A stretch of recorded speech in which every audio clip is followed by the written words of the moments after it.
All right, everybody. Thanks for gathering. I think Amy, we're just about ready to start, so we will go ahead and get our we've got our live stream on, so our folks from New Jersey can see everything. So welcome them into the service. So we'll go ahead and start.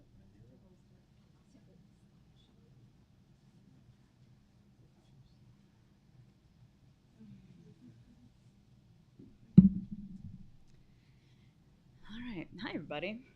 We're gathered here to remember our beloved friend, Betty Scheiderman.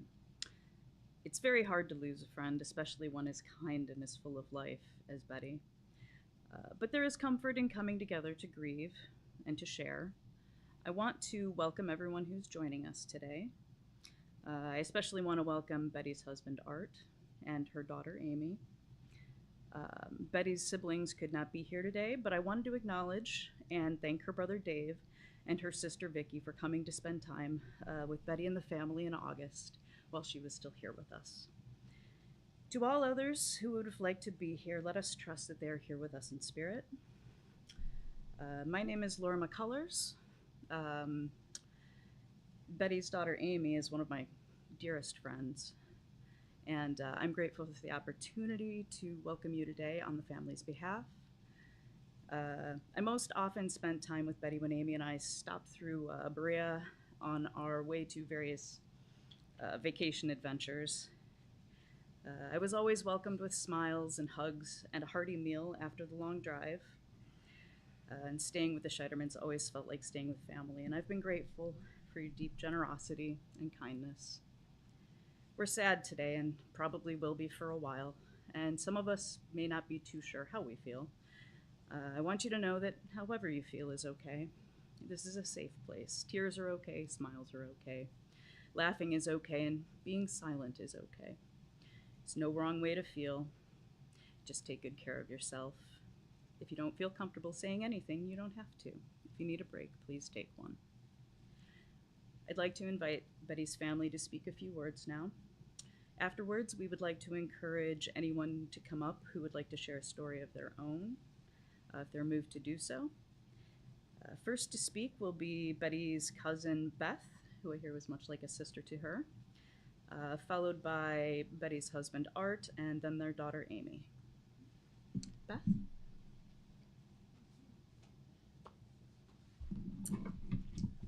Hello, as I was introduced, I am Betty's cousin. My name is Beth Strickland Mathern, and my husband is Glenn Mathern, and he's here with us. And it is true, Betty was more of a sister to me in so many ways, and a role model that I should have paid a lot more attention to in many ways. So my first introduction to Betty was when I was 14 and stubborn and a rebel, and I came to spend 30 days with my Aunt Jean, Uncle Wes, and their family, which were two daughters. David was, I think he was in the military at that time. So there I was observing a much more functional family than I had. I'm from the Detroit area, so it was pretty rough and tumble there. But some things about Betty that I noticed very early on, and one was her kindness. You know, I was just, you know, gangly, skinny, flat-chested. You know, she and Vicky, her sister, were shapely and good-looking, and so it would be easy for me to feel like I was kind of like not part of the three sisters. But I never felt that way with Betty or with Vicky, even though, you know, we took a trip to Cape Cod and the boys were all following Vicky and didn't notice me. But whatever. But the other thing I noticed about Betty, and it was a great observation for a young person, was she was so responsible. She followed the rules. I broke the rules. She, you know, she finished what she started. I didn't always do that.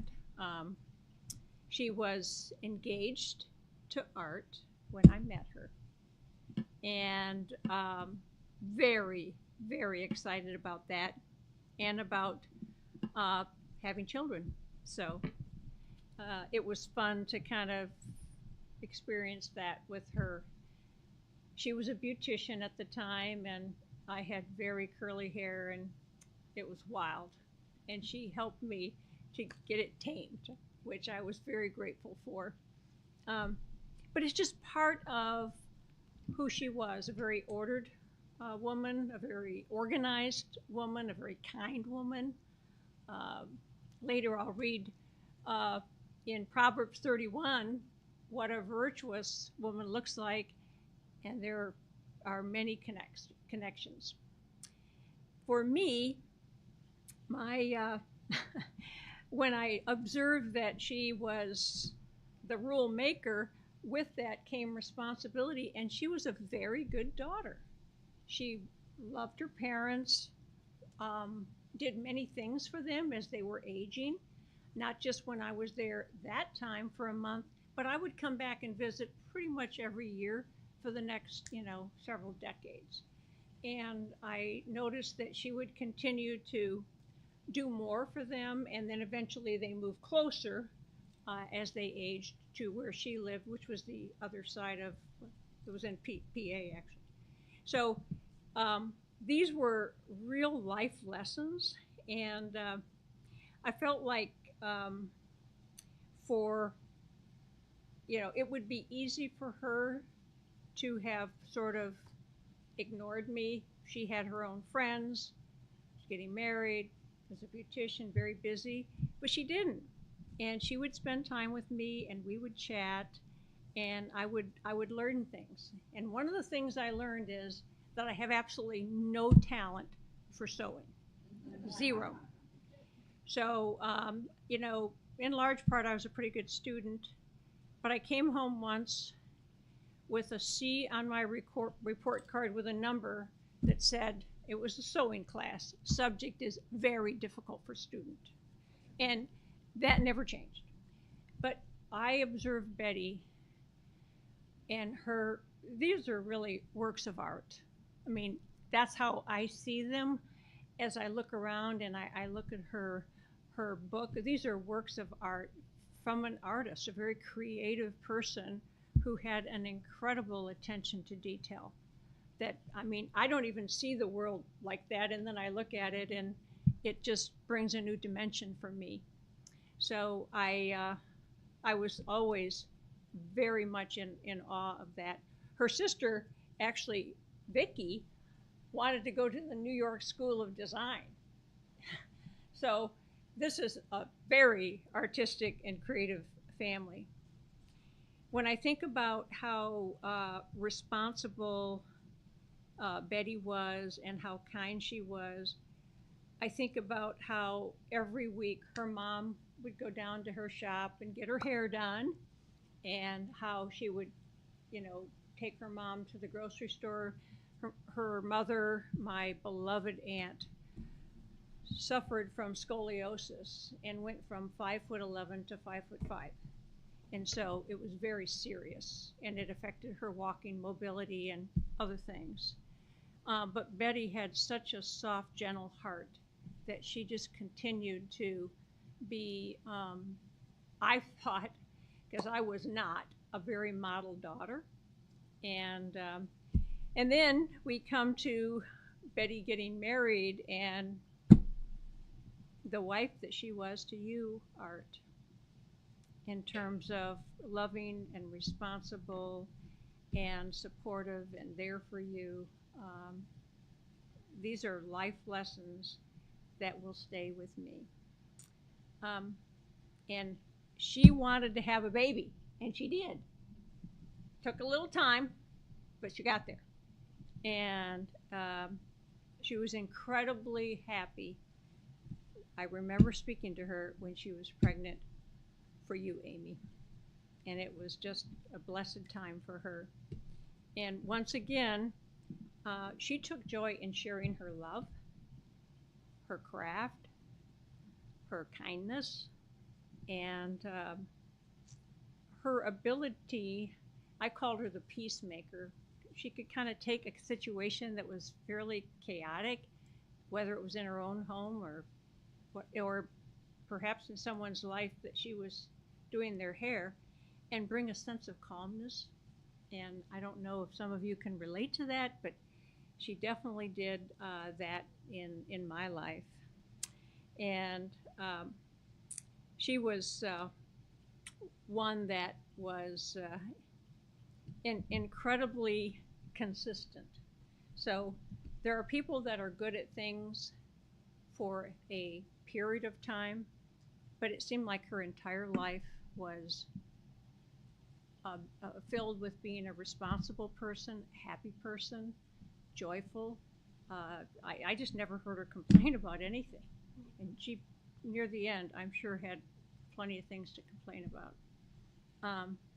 And it reminded me of Proverbs 31, verse 10 and following. Who can find a virtuous wife? For her worth is far above rubies. The heart of her husband safely trusts her, so he will have no lack of gain. She does him good and not evil all the days of her life. She seeks wool and flax and willingly works with her hands. And further down, she girds herself with strength, and her lamp does not go out at night. She stretches out her hands to the poor, and she holds her hands to the spindle. She reaches out to the needy, and she's not afraid of snow for her household or difficulties. She makes tapestries for herself. Her clothing is fine linen. Strength and honor are her clothing. She shall rejoice in the time to come. She opens her mouth with wisdom, and on her tongue is the law of kindness. And I felt that that was very appropriate and so like Betty. And I'll just conclude by sharing a verse that's kind of near and dear to my heart. Romans 1:16 and 17. For I'm not ashamed of the gospel or the good news about Christ. This good news tells us how God makes us right in his sight. This is accomplished from start to finish by faith in Christ. As the scriptures say, it is through faith that a righteous person has life, life in him, and life abundant. And I felt that was Betty. Thank you.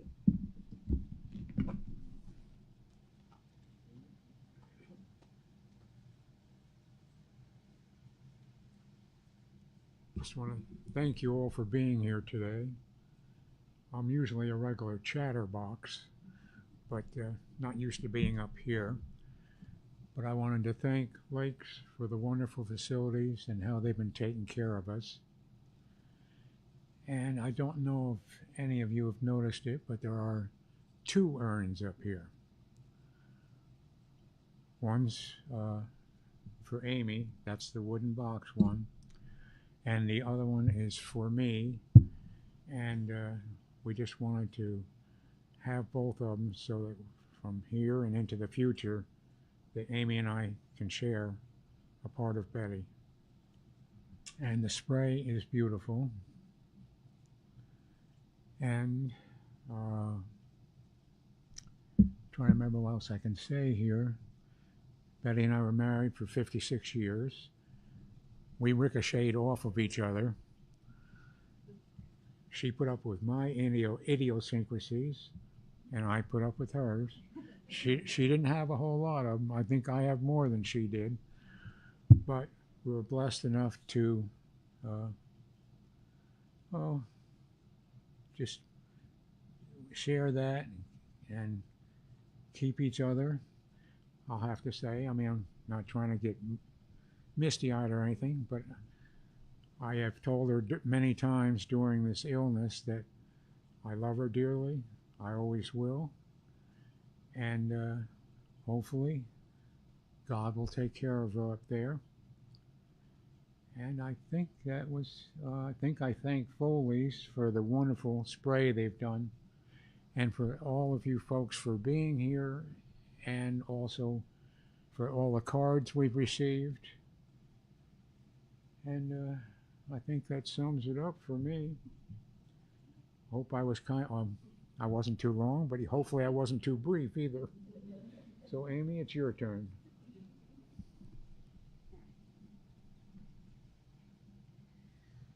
I think most of you know me, even though I have only just been meeting most of you today. I've heard many of your names, though, very much over the years, because Mom loved her groups and her Homemakers ladies and her quilting and her knitting ladies. So thank you all for being here and being such great friends to her all these years.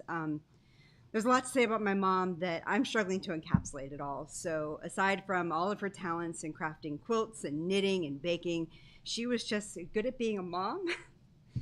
And the energy just overflowed onto the kids in her life, because she only had one. They wanted more, but she had more love to give. So she had bonus kids. So kids who were part of our extended family. So the Spanglers, the Coils, my cousins, and many of my friends over the years called her Mom. Many of them have reached out to me to share good memories of camping trips and delicious meals and kindnesses that she would show them. And I want to share two tributes that some of her bonus kids have sent.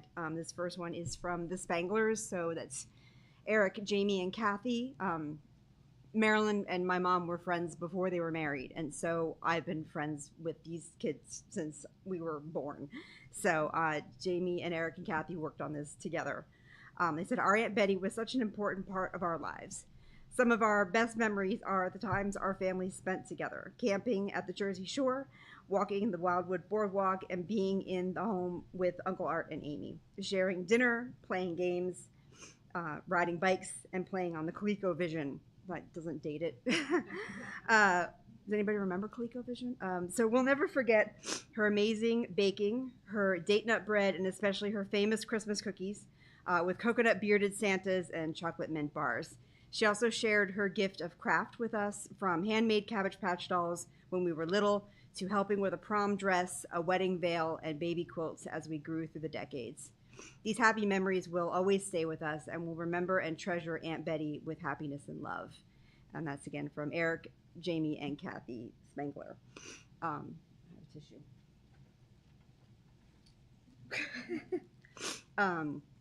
So the other one I have is from Alicia. Was Coil, now Lug. The Coils were friends of ours when we lived in New Jersey. They're probably some of the first friends my parents made when they moved to the area. They met through a newcomers club, and then just kind of became and stayed friends. And this is from their eldest daughter, Alicia. So my family and I were incredibly lucky to be on the receiving end of BJ's generosity and talent. I will never forget, I will forever treasure the quilted gifts she made us, especially the Christmas stockings for my children. I'll also never forget how she gave my now 27-year-old son his first haircut on Y2K. That picture is in the slideshow on the memorial page.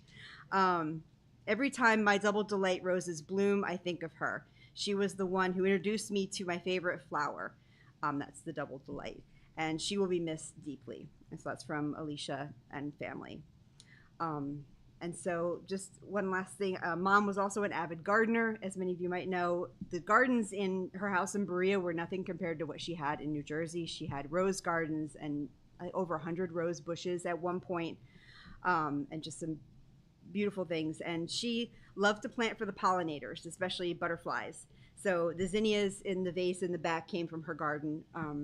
I picked them yesterday while dozens of bees and butterflies kind of floated around me, and it was kind of magical. So in her honor, we have packets of forget-me-not seeds in the back so folks can take a bit of Betty's garden home and continue to feed the butterflies in her memory. So please take one from the basket before you go.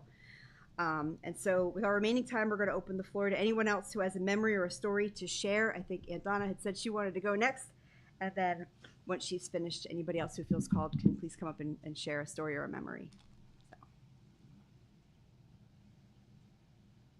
Thank you, Amy. Thanks. I was taken aback by how quickly things happened with Betty. And I can't help but cry. So, at the beginning of the week, I started a letter. And it says, so I hope I don't cry through the whole thing. It says, "Dear Betty, I have had things in the past that have led me to believe that there is an afterlife. One occasion was the first day in the house I bought and still live in. Earlier in the day, the Scheidermans, bum bum bum, rallied to help us move in. Art and Betty, Steve and Lee, Mom, my mom was still around, and lots of others and their children. Amy and her cousins helped on moving day by getting out of the way and climbed up the back hill behind the school and rolled a log down and into the traffic on the back road, and the police came. Welcome to Frenchtown." You were with them. That very evening, after turning in, I sat bolt upright and saw my dad, who had passed years ago.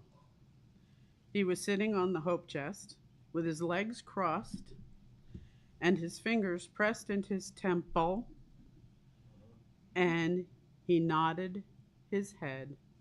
Big yes, the house was a good purchase. So, and I swear, and they never came back. He was just there that night.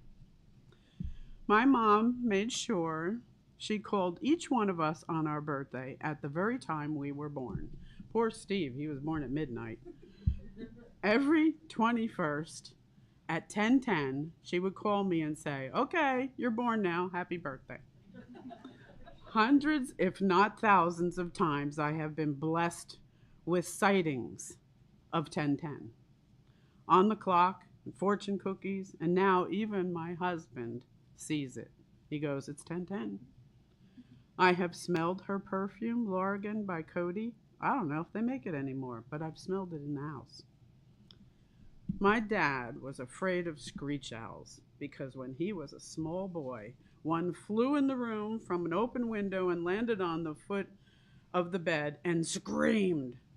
At my dad's funeral, we were going to the cemetery, and the flower car was ahead of us and the hearse, and all of a sudden, over the hearse flew a big giant owl. We all got out of our cars and said, "Did you see that?" My sister Dory visits me all the time in the form of butterflies. Many other things have happened over time, but already Betty has made herself known to me. I was setting up plans to come out here. I went to the third floor and was clearing the desk off so I could organize things. Some papers fell on the floor behind the desk, so I crawled under and found a page that was in a protective sleeve, and it was called Betty's Jacket from 3/22 of 2000. So here is this why it just fell to the floor. There it is. There's Betty. Then I found a folder downstairs with photos of Art and Betty's house. Then a detailed information sheet of relatives in the New York State that Betty had emailed me 12 years ago. And we are working on Ancestry.com right now. Then on the pool table was some papers that were bills and such, and at the bottom was a detailed directions to Kentucky, dated 6/4 of 2010. How is that showing up on the pool table right now? So we could be here today. There, she's given me the directions. We needed the directions in 2010, so Chuck could ask Art for my hand in marriage.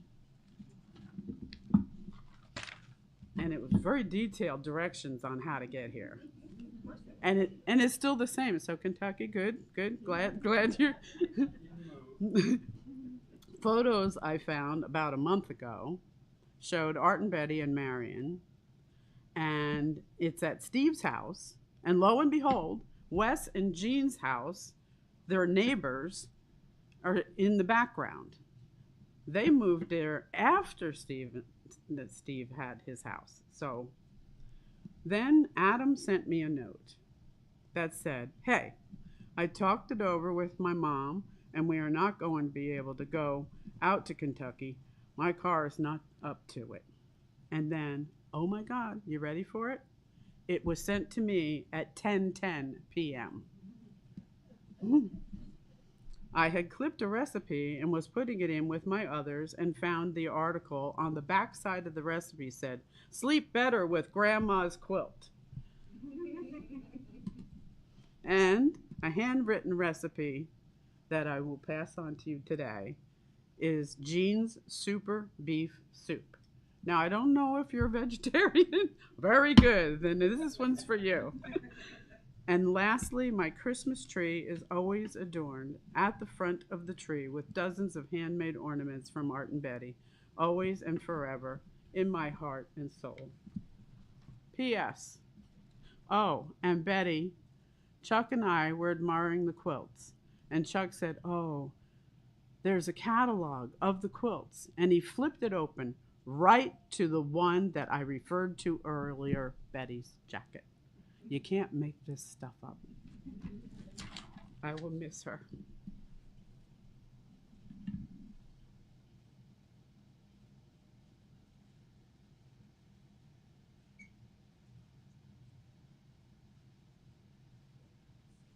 Anybody else has Mr. Leadership? Betty, you said you had one. I'll be brief. I just drank water, so It's gonna be great. I just wanted to say that Betty was a dear, dear friend to me. She had so much patience with me. When she was trying to teach me, she taught me to knit. She taught me to do ribbon embroidery. She was a wonderful friend. We had a lot in common. We were retired hairdressers, so we had that. And I just wanted to show you something she made for me. It was just so delicate and beautiful. It's a little pin box. I don't know if you can see it. I can pass it around if you'd like to see it. It's something I will cherish forever and ever. Anyway, that's all I have. Thank you.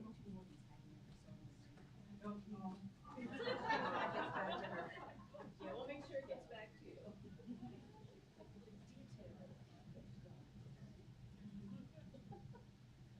forgot she had taken, there was a skirt that was my mom's, and she wore it at every graduation of the children. All 6 kids wore that same skirt. And Betty took that and cut it into and made little pin cushions and gave them to each other. So she was really thoughtful. That is Anybody else have anything to share? Otherwise we can. It's been a long time since I've been in public speaking, and I think I can make that feel got trivia. Thank you, Gina. But I was telling the family earlier that besides all the art that we know Betty had in her, she was also a fabulous teacher. And I learned that for so many things that she did at the Extension Service, as well as these other ladies that are her friends. I want you to know that I understand that you're missing a big friend, a awesome friend as well, but you all have been so wonderful to her and to so many other people too, that you're always so appreciated. But the story I wanted to tell was, it was a 4-H project, and I think it was inspired by this quilt right here. I want you to, before I tell the story, to realize that the 4-Hers quilts weren't this nice. But they still got an appreciation of quilting, and Betty let them use these patterns as the template, and then she let them be creative. They weren't doing something specific. And I don't keep in touch with all those 4-Hers, but one that I do, I can't remember her first name, but her last name is Althauser, and I see her quite often, and she's now grown up to be a school teacher. But she made the most beautiful little quilt block in that class that went on to win the championship at the Kentucky State Fair. And when I see her, she still tells me about it, and it has become a family heirloom now. So Betty has spread her love and her talent and her skills way beyond this room. There are so many people that appreciate her, and I just wanted you all to know that.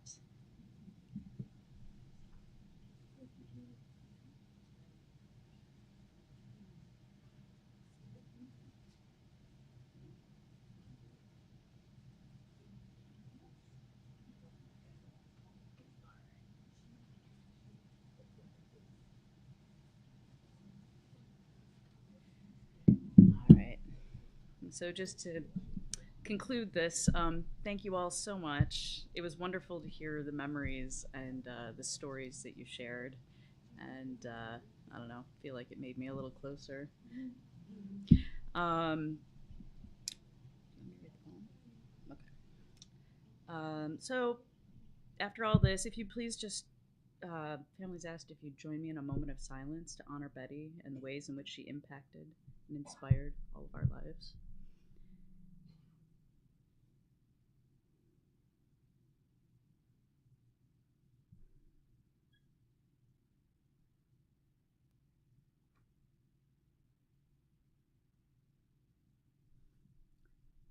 Thank you. And I guess as kind of one of the bonus kids, as one of the bonus kids, I would like to thank you all so much for gathering with us today to celebrate the wonderful Betty Scheiderman. Wherever you go from here, you carry her with you.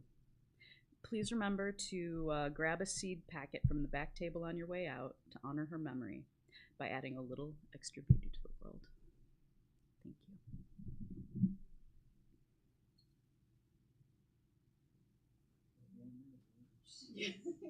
Good job. All right, beautiful. Thank you all. Thank you all for attending. Folks, this concludes all the formal services. You can feel free to visit, do as you wish there for a while longer. And if you need anything, we'll be in the back, okay? Y'all travel safe. God bless you. Thank you ever so much. The entire organization. Oh, thank you.